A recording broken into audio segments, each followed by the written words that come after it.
प्यारे अधिवक्ता साथियों, सभी अधिवक्ता बंधुओं और बहनों को हमारा प्यार भरा नमस्कार। आप लोग जिस तरीके से एक संबंध को निर्मित कर रहे हैं, पल्लवित कर रहे हैं, पुष्पित कर रहे हैं और प्रभु की कृपा दृष्टि उस पर पड़ रही है, ये जीवंतता, ये संबंधों का सुगंध हमेशा हम और आपके बीच आप्लावित रहे। हमेशा इसकी सुमधुरता हम सबों के दिलों में बसती रहे। परमात्मा से यही करबद्ध प्रार्थना है। आसान नहीं होता आज के भीषण युग में, जहाँ रिश्तों के लाले हैं, जहाँ अपनों का खोना जारी है। हर दिन कुछ न कुछ ऐसा होता है कि अपने पराये रुखसत हो रहे। प्रयागराज में इस समय माहौल थोड़ा एयरफोर्स, हमारी वायुसेना के अभ्यास के चलते वीर रस वाला हो गया है। बच्चे हैं, यहाँ बच्चों की फौज है, पूरा लाखों बच्चे हैं और उन बच्चों का कौतूहल देखते बनता है। उनको वीर रस से मतलब उतना नहीं होता। समय भी ऐसा है, युद्ध का समय नहीं है। यूक्रेन और रसिया का ये वर्ल्ड वार जैसी या किसी वार जैसी सिचुएशन तो है नहीं। तो प्रयागराज में मैं जहाँ खुद रह रहा हूँ, ऊपर रोज़ सुबह शाम फ्लाइट, हेलीकॉप्टर वगैरह बहुत नज़दीक से उड़ रहे हैं। अभी थोड़ी देर पहले ये लगा कि जो 8 अक्टूबर को सेलिब्रेट किया जाता है वायुसेना दिवस, तो उसके सेलिब्रेशन पर वायुसेना की ये तैयारी है, अभ्यास है। हम समझ रहे थे किसी लीडर का आना जाना हो सकता है या प्रधानमंत्री का हो सकता दौरा ना हो। ये बात हमने इसलिए छेड़ी कि आप किसी भी उम्र के हों, किसी भी एज के हों, हर उस पहलू में ठिठक कर मज़ा ले लीजिए। ये पल दोबारा नहीं आएगा बाबू। मैं सारे अधिवक्ता बंधुओं को, चाहे उम्र में हमारे बराबर हों, छोटे हों या बड़े हों, प्यार भरे इस शब्द का संबोधन करता हूँ। हमसे जो छोटे उम्र में बहनें हैं, उनको भी एक शब्द का प्रयोग करता हूँ, लेकिन वो मंच पे मैं कह नहीं सकता। लेकिन जो हमसे उम्र में बड़ी हैं, उनको जी करके बात करने में मुझे सुविधा है। हमारे मनोभाव पर आप लोग ज़्यादा ध्यान दीजिए। हम किस भाव से आपसे कनेक्ट हैं। हमारा सबसे पहला मोरल फर्ज क्या है आपके प्रति। अगर आपने हमें गुरु समृत स्थान दे रखा है गहराइयों से दिल के, तो हमारा भी एक पुनीत फर्ज है कि अपने शिष्यवत भाव के प्रति हम जवाबदेह तय करें, अपनी अकाउंटेबिलिटी को साबित करें। ये चुनौती भरा है, खास करके तब जब मैंने किसी प्रोफेशन में या किसी टीचिंग लाइन में कोई प्रोफेशनल डिग्री हासिल नहीं करी है। मैं आप सभी को इस बात के लिए भी आभारी हूँ कि आप लोग इतने लयबद्धता के साथ सालों भर से, जब केवल 20 लोग सब्सक्राइब किए थे चैनल, धीरे धीरे 50 हुआ, फिर 100 हुआ, अब तो ये संख्या 1000 क्रॉस कर गई है। आप लोगों का ही ये है, मैं तो खुद कह रहा हूँ। ये आप लोग विवश कर देते हैं। मुझे तो ऐसे फील कभी कभी होता है कि बहुत सारी ऊर्जा, अब इतना तो क्लियर नहीं कर पाऊँगा कि कौन अधिवक्ता बहन की है, कौन बंधु की है, लेकिन उस सबका सामूहिक एक पवित्र दबाव मेरे ऊपर पड़ता है। मैं खुद थोड़ा बहुत अस्वस्थ भी हूँ, तो आप लोगों से बात करना अच्छा लगता है। खास करके मैं कई बार कह चुका हूँ, आज फिर दोहराऊँ, असल में ये आप लोग मुझे वो अवसर प्रदान किए हैं जहाँ मैं खुद अपने आप को थोड़ा हल्का फील कर लेता हूँ। तमाम तरीके की विचित्रताएं, चैन का अनिश्चयपन होना, हर दिन एक नई जंग के समान झेलना, गृहस्थी में इस उम्र में 35 के ऊपर विषम परिस्थितियों, दुरूह स्थितियों के बीच अपने आप को स्थिर बनाए रखना और न्यायिक सेवा के इन 3 परीक्षाओं के लिए, जो कतई किसी मामले में एक दूसरे से कम नहीं है, बहुत बहुत मुश्किल काम है।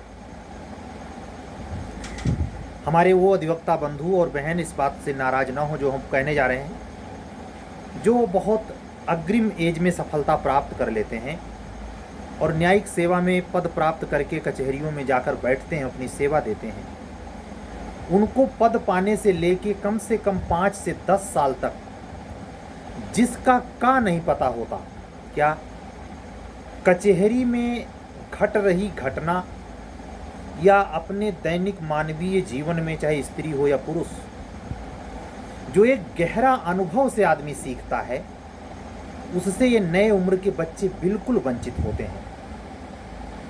हम लोग 118 में जब एविडेंस एक्ट में तय करते हैं, जो साक्षी का सिचुएशन हम देखते हैं, तो जो बाल साक्षी है, बाल साक्षी के बारे में क्या हम लोग प्रिज्यूम करते हैं, क्यों उस पर विश्वास नहीं कर सकते? क्योंकि उनको बहलाया फुसलाया जा सकता है। बेसिक थीम में जाएं तो क्या है? अनुभवहीनता है। तो जुडिशरी में जिस प्रोसेस, जिस सिलेबस का प्रयोग उत्तर प्रदेश लोक सेवा आयोग समेत समस्त राज्य लोक सेवा आयोग कर रहे हैं, और जहां ये जूनियर डिवीज़न की भी परीक्षाएं हाई कोर्ट लेता है, तो हाई कोर्ट कर रहा है, जैसे एमपी, छत्तीसगढ़, तो उन सारे जगहों पर इस बात पर थोड़ा सा गहमा गहमी मध्य प्रदेश ने दिखाई है। ये देखने में आया है कि नए बच्चे चयनित तो हो जाते हैं, लेकिन अनुभव की प्रचंड कमी होने की वजह से, मैं व्यक्तिगत तौर पे जानता हूं, मैं अपने होम डिस्ट्रिक्ट की अदालत में मैंने देखा, मैं नाम नहीं लूंगा, as a duration period of cross examine any witness, जो सिविल जज जूनियर डिवीजन है, फर्स्ट क्लास है, अपने चैम्बर में बैठा हुआ है, और वकीलों की क्या मान्यता है कि उनकी प्रेजेंस है। भैया 136, 165 किस लिए बनाई गई है? आप वहां अपने चैम्बर में बैठे रहें। यह साफ दर्शाता है कि आपको आता नहीं है। आपको कचहरी में कैसे ट्रायल कंप्लीट करवाया जाता है, आप उसके प्रति बिल्कुल जवाबदेह नहीं है। आप चाहे 12 में चयनित हुए हों, चाहे 12 के पहले चयनित हुए हों, चाहे 12 के बाद चयनित हुए हों, 15, 16, 18, 22, इस कमी से कोई एक अदालत नहीं जूझ रही है। हमारे से जुड़े हुए तमाम अनुभवी अधिवक्ता बंधु बहनों को तो नहीं कहेंगे, क्योंकि वो डिस्ट्रिक्ट कचहरी में भी प्रैक्टिस कर रही हूँ, तो इन सब बातों को बहुत कम ही शेयर करती हूँ, उनकी संख्या बहुत लिमिटेड है। लेकिन मेरे अधिवक्ता बंधु एक से नहीं कई ये बार बार शेयर करते हैं कि बहुत ज़्यादा अनुभवहीनता है। स्पेशली वो 2018 बैच को कोड करते हैं। 610 थोक के भाव आए, वही इस समय सेवा में है। ऐसा संभव है कि हमारा ये वीडियो वो बगैर सब्सक्राइब लाइक किए सुनते हों, वो इस सच्चाई से मुकर नहीं सकते, और खुदा न खास्ता मेरी ये बातें माननीय उच्च न्यायालय का कोई न्यायमूर्ति सुन रहा हो, सीजे साहब सुन रहे हो, इसको इग्नोर नहीं कर सकते। वो खुद जाके देखें, उनको अनुभव पक्का होगा। 200% कह रहा हूं। अदालतों में 2012 के बाद बने हुए न्यायाधीशों की संख्या जूनियर डिवीजन में 30%, लगभग, मोटा डाटा नहीं है कोई सरकारी अंदाजा, केवल और केवल शरीर लेके वो बैठे हैं। यही हाल एचजेएस में भी है। क्या होगा इस देश का? क्या होगा इस देश की न्याय प्रणाली का? एक तो लौकी है तितलौकी, दूसरे चढ़ी नीम की डाल। एक तो सरकार की, बिल्कुल किसी भी सरकार की, जिस समय वर्तमान में रूलिंग गवर्नमेंट है जिस पार्टी की, उसी की बात नहीं कर रहा, किसी की भी सरकार आ जाए, उसका मोटिव क्लियर है कि अपने पक्ष के राजनीतिक चमचों की रक्षा के लिए, जैसा कि आप जानते हैं अदालत में भी 23 से 27% अपराधी बैठ चुके हैं। जिनके ऊपर एलिगेशन है, ट्रायल चल रहा है, अंतिम अदालत से निर्णय आना बाकी है, लेकिन वो अदालत में संसद और विधायक की हैसियत से विधान परिषदों में विधायक और राज्यसभा में सांसद की हैसियत से जगह जगह बैठे हैं। एमपी एमएलए कोर्ट अपना जो काम कर रहे हैं बहुत लिमिटेड है, बहुत कम है। ये सारे गणमान्य जिनको मैंने बताया है सुनेंगे तो ये सहमत होंगे, सारा दोष यही नहीं है कि संख्या कम है वो तो है ही, वो तो प्रत्यक्षम किम प्रमाणम, घटना स्व प्रमाण होती है, रेस एप्सा लकुटर। लेकिन असलियत में ये भी है, आता भी नहीं है। वो जिस सेशन में जिस साल उनका सिलेक्शन हो गया है वो सौभाग्य है उनका। इसमें जब मैं बात कर रहा हूं तो इसमें वो प्रत्यक्ष भ्रष्टाचार सम्मिलित करके नहीं, जिसमें आदमी बगैर पढ़े बगैर एक शब्द को जाने डायरेक्ट वाजिद अली शाह की तरह बैठ जाता है, बैठा दिया जाता है पदों पर, उसकी बात नहीं कर रहा। जो बाहर सिलेक्शन पाने के बाद खम्भ टोके पड़े हैं कि हमने अपने दम पर निकाला है, उनकी भी असली करतूत पढ़ाई वाली उसी ट्रायल टेस्ट में जब 111 का ऑर्डर लिखना होता है पता चल जाती है।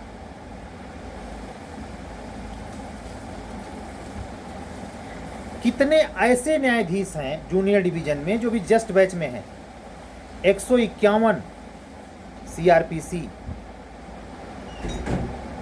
की रूलिंग उनके नहीं पता, प्रिवेंटिव ऑफेंस नहीं पता, पद पे हैं। आपको थोड़ा सा मैं सतर्क कर दूं और जो भी ऑफिसर्स इसको सुन रहे हैं वो भी इस बात से सहमत होंगे, कोटा भी तो है। और जब फाइनल रिजल्टवा पिछले सलिया वाला 18 का रिजल्टवा देखिए तो गौर कीजिए ना, वुमेन में कितना, दिव्यांग में कितना, फौज वाले में कितना, दिव्यांग में भी अलग अलग कोटा उसमें कितना। तो ये जो बहुत मिनिमम नंबर पर कोटे में सिलेक्शन होता है, ये जो कोटवा में बैठे रहते हैं और जो तीमारदार पहुंचते हैं, जो क्लाइंट, जो वादी प्रतिवादी सिविल सूट में जो पक्षकार बाद के पहुंचते हैं, वो बेचारे थोड़े ये जानते हैं कि ये कोटे से सिलेक्शन पाया है समीक्षा अधिकारी की नौकरी ऐसे सचिवालय में लम्बरदार पूरा एकदम मार चुरकी खड़ी कि हमने उलट पलट दिया है। ये उनको मूढ़ बनाया जा सकता है जो वहां पेशकार हैं, जिनको कंपटीशन का नहीं पता है, जो स्टेनोग्राफर है, जो बिल्कुल कुछ नहीं जानता। आपको बताऊं 25 साल से ज़्यादा प्रैक्टिस करने वाला इलाहाबाद हाई कोर्ट में, मैं नाम नहीं लूँगा, सीनियर हैं, अपने मुंशी के सामने हमसे कहा, इस बात को सुनना, टैली करना कैसे आदमी में अहंकार होता है, कि इससे पूछ लो एचजीएस के बारे में ये बता देगा। हमें एक सेकंड नहीं लगा उनके अहंकार की सीमा का, कि जो व्यक्ति अपने मुंशी से मुझे गाइड करवा रहा है वो मुझे कितने दिनों में क्या समझा खाक, मुंशी की क्या औकात है। रोज प्रोसीडिंग वही रट्टू तोते की तरह रोज देख रहा है, देखते देखते एक बालक भी बता देगा कि हाँ इससे होता है काम, कौन सी बड़ी तारीफी है उसमें। लेकिन उससे हायर जुडिशरी के प्रोसेस के बारे में कंपेयर करना, ये ऊपर तक नहीं है, इन निचली अदालतों में बहुत बड़ी संख्या पे है। केवल कहने को चल रहा है जस्टिस, जस्टिस ना होने के पीछे एकमात्र वजह नहीं है। मेरी दृष्टि में संख्या या अन्य तमाम रीजन जो आप बहुतायत रूप से रेखांकित कर सकते हैं, मेरी दृष्टि में अल्पज्ञता भी है, बिल्कुल अल्पज्ञ, भले वो कंपटीशन बीट करके आए। ध्यान रखना, जो जनरल कोटे में सिलेक्शन पाया है फ्रेश, उन बच्चों का जजमेंट किस, भैया जरा मैं पूछना चाहता हूं, जुडिशरी में बैठे हुए जुडिशियल ऑफिसर में किसमें दम है जो लाइव जजमेंट लिखे? कहाँ है लेके आते फाइल, हाँ कमरे बैठ के लिखने के लिए, यही पढ़ के गए हो? अपनी तो नाक कटाई रहे, स्टोनो भी जान जाता है, वो क्लाइंट बेचारा क्या, वो तो आपकी तारीख का मोहताज है, खाली खड़ा है वहां। लानत है ऐसी व्यवस्था पर जो ऐसे लोगों को चुन रही है।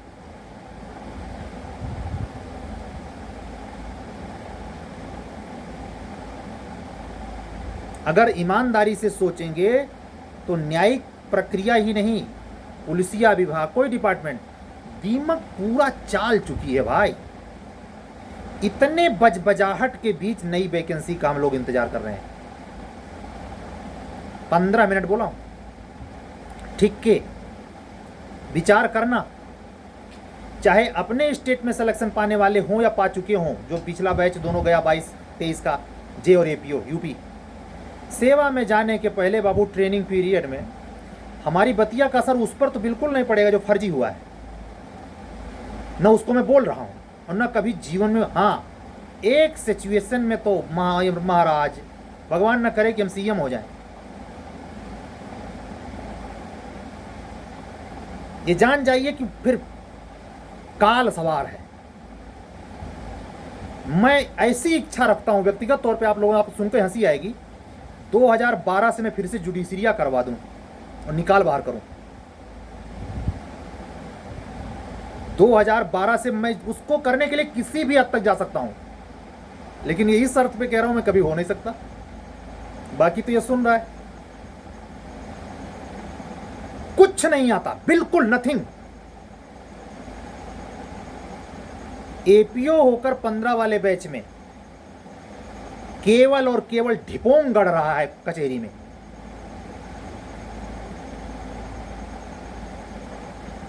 क्या खाक न्याय दिलाएगा वो? उससे ज्यादा वो प्राइवेट प्रैक्टिशनर्स है जो सड़े गले काले से अपने गांव मोहल्ले से एलएलबी करके वहीं प्रैक्टिस शुरू कर दिया है, उससे ज्यादा वो जानता है। ये विडंबना है। ये बातें इसलिए कह रहा हूं कि इस बैच में खास करके जो हमसे टच में आ रहे हैं, हमारा वीडियो जो सुनते हैं, उनके कान में ये बात हलचल पैदा करे, वाकई सच्चाई कह रहे सर जी, कहीं मेरे में भी तो ये सिम्टम नहीं पाए जाते। अगर पाए जाते तो समय रहते झाड़ लेना। और अगर बेशर्मी है तो बेशर्म आदमी को नेता लोगों को देख ही रहे हैं, रसातल में, मतलब पूरा खानदान में साला झूठ बोलता है पूरे गट्स के साथ, और उसके बाद ठठाका लगा के हंसते भी हैं, उल्लू बना दिया। तो ऐसी मनोवृत्ति की तो बात ही नहीं कर रहा। हम आप लोगों से अपेक्षा करेंगे कि अगर आप टेस्ट सीरीज से जुड़े हैं या कार्यक्रमों में जुड़ रहे हैं, या वाकई में संवेदनशीलता के साथ आने वाली परीक्षाओं में, जैसे बिहार में इंटरव्यू चल रहा है एपीओ का, हमारे पास बच्चों का आ रहा है जो मॉक देके गए। एक बच्चे से थोड़ा मैं मुतमईन नहीं हूँ, उसमें नकारात्मकता कुछ ज़्यादा थी, नाम नहीं लूँगा, लेकिन बाकी से मैं मुतमईन हूँ कि उनका सिलेक्शन होना चाहिए। और जैसा मेरा अंदाजा था, यहाँ तक कि मॉक में पूछे गए 30% से 60% तक के सवाल रिपीट हो रहे हैं वहाँ। किसी मैडम का भी एक बोर्ड है जो बहुत बेहतरीन सुशील नेचर की हैं और अच्छा रिदम से इंटरव्यू चल रहा है। उम्मीद करता हूं कि 25 नवंबर तक रिजल्ट आ ही जाएगा। ये नक्की मान के चलो, बिहार में एपीओ का फाइनल रिजल्ट आने के बाद ही आपको यूपी में कोई फार्म भरने की सूचना मिलेगी। इस बीच में आरओ का जो वैकेंसी बची हुई है वो आ जाएगी। 2 दिन मैंने वैकेंसी के ऊपर बात की ना। आप कभी गए हैं तहसील? कभी आप अपनी खसरा, खतौनी, घरुही, घारी, खलिहान पड़ताल अड़ताल करने कभी लेखपाल का पुछट्टा पकड़ा है? कभी चले जाया करो। एक ज़माना था, यही आपका डोमिसाइल सर्टिफिकेट, निवास प्रमाण पत्र, पिताजी 11 चक्कर लगाते थे 24 इंची वाली साइकिलिया से, तब वो काम नहीं होता था। जो आप ऑनलाइन यहीं इलाहाबाद में बैठे बैठे डोमिसाइल सर्टिफिकेट बनवा लेते हैं, किस सेंटर पर? जो नए नए सेंटर खुले हैं जहां ये सब काम हो रहा है। ये सुविधा उस जमाने में नहीं थी। एक छोटा सा मुकदमा किसी के एक तहसील में बैठे हुए कर्मचारी और अधिकारी की गलती से किसी का नाम किसी पर अगर चढ़ गया है तो 10 साल मुकदमा लड़िए। ये क्यों है? संवेदनहीन लोग पदों पर बैठे हैं, उनको रत्ती भर महाराज एकदम रत्ती भर प्रभाव नहीं पड़ता कि उनकी ड्यूटी थी कि उसका मसला वो हल करें ना। हाँ, उनसे ये पूछ लीजिए, शादी का माहौल चल रहा है तो किस दोस्त की शादी में वो शाम को अटेंड करने गए हैं? दिखाना है कि हम तहसीलदार हैं, दिखाना है वहां मेजॉरिटी में कि हम एसडीएम हैं। इसकी मतलब इतनी तामसी प्रवृत्ति पाई जाती है ब्यूरोक्रेटरों में, ये क्या खाक संवेदनशील होंगे? कभी नहीं हो सकते। इसलिए मैं बार बार कहता हूं, इनको बहुत सम्मान देने की जरूरत नहीं है। और खास करके अगर आप ला जानते हैं, पूरे तमीज और संस्कार मर्यादा ला के पॉइंट पर बात करिए, खड़े खड़े बात करिए, बैठने की बातें मत करिए कि बैठिए एसडीएम साहब, नहीं, खड़े रहिए। जैसे हाई कोर्ट खड़ा कर रखता है, जब तक बातचीत होगी, वहां चेयर नहीं लगती हाई कोर्ट के सामने। ये जरूरी है अहंकार के विसर्जन के लिए, और ये जरूरी है अल्पज्ञता को आईना दिखाने के लिए, ये जरूरी है असंवेदनशीलता पर भरपूर तमाचा मारने के लिए। ये मक्कारी हर विभाग में है। ऐसा कहने का मतलब जुडिशरी दूध की धुली है, ऐसा नहीं कह रहा। मैं पहले वहीं का धोया हूं। क्यों? चश्मदीद हूं, अपने आंखों से मैंने ये विकृति देखी या देख रहा हूं, निचली अदालत से लेके हाई कोर्ट तक।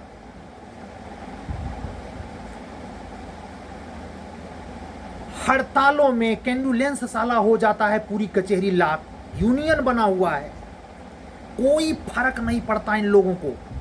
वकील पैसा लिया, सीधे बोल दिया तारीख लग गई है। कोई है रखवाला? कोई है रखवाला न्याय विभाग का? कोई सुनता है? हम लोगों की वैकेंसी 2020 में ही आनी चाहिए थी, 2022 अक्टूबर में आनी चाहिए थी, नवंबर आ गया है, टच होने जा रहा है 23, नहीं आएगी। ये किसकी हठधर्मिता है? जो ये हठधर्मिता कर रहा है, क्या उसको इतना भी नहीं पता है कि हम क्या कर रहे हैं? और इस सड़ांध दुर्गंध भरी गंध में सहने की अद्भुत क्षमता हर करप्टेड लॉबी में देखी जाती है। जानते सब हैं, बोलता कोई नहीं है। मत बोलिए।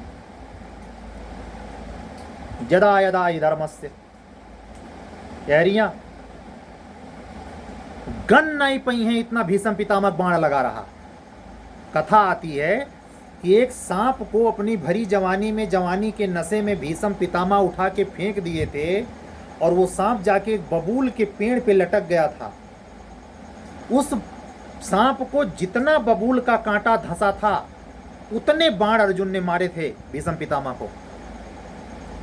इन अताताइयों को जो भ्रष्टाचार करके भ्रष्ट ढंग से दूसरे की सीट हड़प कर बैठते हैं, या निरीह गरीब ईमानदार बच्चे के हक को छीनते हैं, उनको ये इल्म है कि वो राजा मिडास हैं, वरदान मिला हुआ है कि जो छू दोगे वो सोना हो जाएगा, सोना बना रहे हैं वो।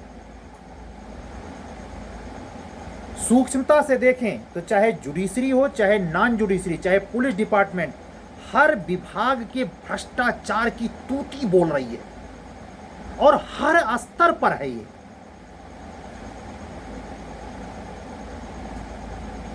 हर व्यक्ति वाकिफ भी है, क्लाइंट भी जानता है, वकील भी जानता है, ऑफिसर भी जानता है, लेकिन चल सब रहा है। रोज उसी रुई सूत में लगा है आदमी। ये स्टोरी एक बार दोबारा सुनाए और अपने लहजे में सुनाने का मतलब मात्र इतना है कि अगर नए रूप से आप आकांक्षी हैं कि बिहार में सिलेक्शन हो जाए, नए रूप से आकांक्षी हैं कि आने वाली वैकेंसी में हमारा उत्तर प्रदेश में हो जाए, या आप पद पा चुके हैं, ट्रेनिंग में जाने वाले हैं मुरादाबाद, तो कान खोल के सुन लीजिए। लाबी चाहे जैसा बनाइएगा, वो लाबी का सारा धौंस उस शादी विवाह का दहेज में ना काम करे।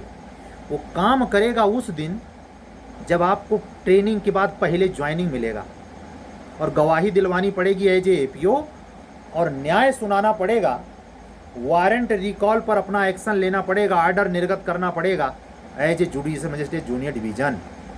अभी एचजीएस की बात नहीं करूँगा, एचजीएस की वैकेंसियाँ आने दीजिए, जो चाल चली जा रही है। जो लोग भी ये खेल रहे हैं दिलों से, लोगों के हकों से, वो ये जाने कि जिनसे खेल रहे हैं उनको आपकी पूरी बुद्धि पता है, लेकिन वो एक चीज से भय खा रहे हैं। क्या? कहीं मेरा हक ही हमेशा के लिए खत्म ना हो जाए, मुझे डिबार न कर दिया जाए, मुझे इमोरल न कर दिया जाए, क्योंकि दादागिरी और अहंकार कुछ भी करवा सकती है, यही डर है। निचली अदालतों में जो सड़ांध चल रही चलती रहेगी। क्यों? सबकी एक दूसरे के प्रति सहमति है। वकील वहां जो प्राइवेट प्रैक्टिस करता है वो ये क्या चाहेगा कि मुकदमा जल्दी निपट जाए? उसके बच्चे की फीस कौन भरेगा? कॉन्वेंट वाली? कौन वकील है जो अपने बच्चे को प्राइमरी में पढ़ा रहा है? छोड़िए अधिकारियों को, वो काहे पढ़ाए प्राइमरी में? ये कहानी है। तो हमसे जुड़ने वाले वो धारा में हैं जो ईमानदारी से अपने काम में हैं, सारी चीज़ों को जानते हैं, लेकिन अपने ज्ञान, बुद्धि और कर्तव्य परायणता से अपनी एक अलग पहचान रखते हैं। हमारे से टच में आने वाले वो अधिवक्ता बंधु और बहन, देखिए कानपुर से एक अधिवक्ता बहन का भी मैसेज आया है, इसकी कॉपी मैंने चेक की थी, 80 नंबर इसको आज दिया हूँ मैं अभी जस्ट। इसने लिखा थैंक यू सर। आज 8 कॉपी चेक करिए। जिस दिन 10 हो जाएगी उस दिन दोनों हाथ उठा कैसे बोलूंगा। आसान नहीं, बहुत थका देता है, लेकिन ये है, चल रहा है। आप लोगों के जोश के पीछे है। किसी का असम्मान न करते हुए, किसी को दुराग्रह से ग्रसित होकर व्यंग्यबाण न छोड़ते हुए अपने टारगेट पे फोकस होना है। हमारे टेस्ट सीरीज से जुड़े हैं तो भी, नहीं जुड़े हैं तो भी, हमारे जीके की क्लास से जुड़े हैं तो भी, नहीं जुड़े हैं तो भी, हमारे एचजेएस जूनियर डिवीज़न यूपीएपीओ के प्री टेस्ट सीरीज से जुड़े हैं तो भी, नहीं जुड़े हैं तो भी, संयत रहना है, हल्ला नहीं मचाना है, हापुड़ वाले कांड को लेके पंचर नहीं उखड़वा देना है, वो आचरण अशोभनीय नहीं करना है जिसके कारण दिन बर दिन न्याय विभाग की गरिमा घट रही है, पुलिस विभाग की गरिमा तार तार हो रही है। कचहरी, तहसील, कलेक्ट्रेट, हर जगह क्लाइंट बुरी तरीके से परेशान है, बुरी तरीके से परेशान है। एक लिमिट होती है परेशानी की, भाई कोई कचहरी जाना नहीं चाहता, लेकिन सरकार है, न्याय विभाग के सीनियर अधिकारी हैं, जून रेंगता। ये कभी मिलजुल करके फैसला नहीं ले सकते कि इसका अस्थायी समाधान हो जाए ना। वही जो पुरानी कहावत है, अनपढ़ रखो इनको देंगे जिंदगी भर वोट, उसी थ्योरी पर सरकारें भी काम कर रही हैं, ऐसा लगता है। वीडियो बंद करने के पहले समस्त अग्रज संस्थाओं को, जिनके ऊपर मैंने प्रत्यक्षतः अपने अनुभव शेयर किए, उम्मीद करता हूं कि आप लोग अपने रवैये में परिवर्तन लाएंगे, संवेदनशील बनेंगे, ईमानदारी और ईमान से लड़ने वाले बच्चे के हक को दिलाएंगे, पारदर्शी पूर्ण परीक्षा का आयोजन करेंगे, सीटों को प्रमोशन से नहीं भरेंगे, बार कोटे की सीटों को अनिवार्य रूप से बार कोटे का मान कर ही भरेंगे। ऐसे इतने प्रचंड बीभत्स प्रकरण पर मुख्य न्यायिक दंडाधिकारी सीजेआई डीवाई चंद्रचूड़ सर से मैं विनम्र हाथ जोड़ के प्रार्थना करता हूं, आप अपनी नजर इनायत कीजिए। बहुत विश्वास है आप पर और रहेगा, कुछ कीजिए, नहीं हम लोगों का टोटल हक कोई और खा लेगा। और यकीन दिलाऊं आपसे, ये अगर सत्य हुआ तो वो चीज देखने को न्याय विभाग, पुलिस विभाग, हर विभाग पाएगा जो अभी तक कभी नहीं देखा है। अगर जरा सा भी अपनी आत्मा और परमात्मा का ख्याल है, अगर सत्य की हल्की सी भी बू है आप में, तो ये कुकृत्य बंद कर दीजिए। इससे बेहतर मैं उसको मानता हूं जो सरेआम ठोंक देता है और हत्यारा कहलवाता है। सरेआम सामने सामने चोरी नहीं कर रहा हो, बाकी आप लोग समझदार हैं। परम पिता परमात्मा की कृपा से आज मेरे द्वारा जो शब्द निकला है, माँ जगदम्बा और मदन मोहन मुरारी कृष्ण कन्हैया को मैं निवेदित करता हूँ। आपके ही माध्यम से निकला है। मेरा न किसी संस्था के प्रति, न किसी व्यक्ति के प्रति, न किसी विभाग में कार्यरत विशिष्ट व्यक्ति या अधिकारी के प्रति वैमनस्य या द्वेष या ईर्ष्या भाव है।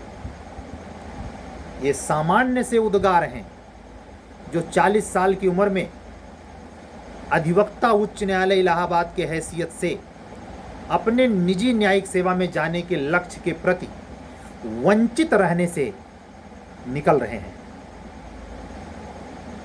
हमारे सारे अधिवक्ता बंधु और बहन हमारी बातों से राजी होंगे अगर वो हमारे इस कार्यक्रमों में से जो यूपी एपीओ, यूपी जुडिशरी और यूपी उच्चतर न्यायिक सेवा के संदर्भ में सतत जारी हैं, जुड़ना चाहते हैं, तो आप हमारे नंबर को 77050 जो इधर दिखाई दे रहा है 90393 पर व्हाट्सएप करके जुड़ सकते हैं। मैं किसी भी प्रकार से किसी भी परिस्थिति में जो वर्तमान में है इसका 50,000 गुना बढ़ जाए, मूवमेंट की इजाज़त नहीं देता। मैं ना गांधीवाद में विश्वास रखता हूं, समझना, मूवमेंट के संदर्भ में, ना नेताजी। मैं जानते हैं किस में विश्वास रखता हूं, सुनना ध्यान से, और ये वो सारे पदाधिकारी गण भी सुने जिनको ये लगता है कुछ होगा नहीं। इन पर हद के बाहर बर्दाश्त करने में मैंने अपने 40 साल में कम से कम 50 वाकये तो ऐसे देखे ही हैं कि जिसके प्रति हमने सहा है उसके प्रति मैंने वैसे रिजल्ट देखा है जैसे मैंने चाहा है। ध्यान रहे, माननीय उच्च न्यायालय इलाहाबाद के ऊपर चिर्री गिरी थी, वीडियो वायरल हुआ था। सारा कारण नेचरे नहीं होती, कुछ और होता है। इतना घोर अन्याय नहीं होना चाहिए कि वो लिमिट क्रॉस कर जाए। ये विशुद्ध अनाचार है। जानते हुए अनजान बने रहना उनका, जिनकी जिम्मेदारी है, थी और आगे रहेगी। चलने दीजिए। सभी अधिवक्ता बंधुओं और बहनों को, अपने संबंधित सभी न्यायिक अधिकारी मित्रों को अपना विनम्र आभार, अभिवादन और सप्रेम नमस्ते भेंट करते हुए जय सिया राम बोलता हूँ। कल फिर मिलूंगा इस वादे के साथ। सभी को सर्वे भवन्तु सुखिनः, सर्वे सन्तु निरामया, सर्वे भद्राणि पश्यन्तु, मा कश्चित् दुःख भाग् भवेत्। सत्यमेव जयते।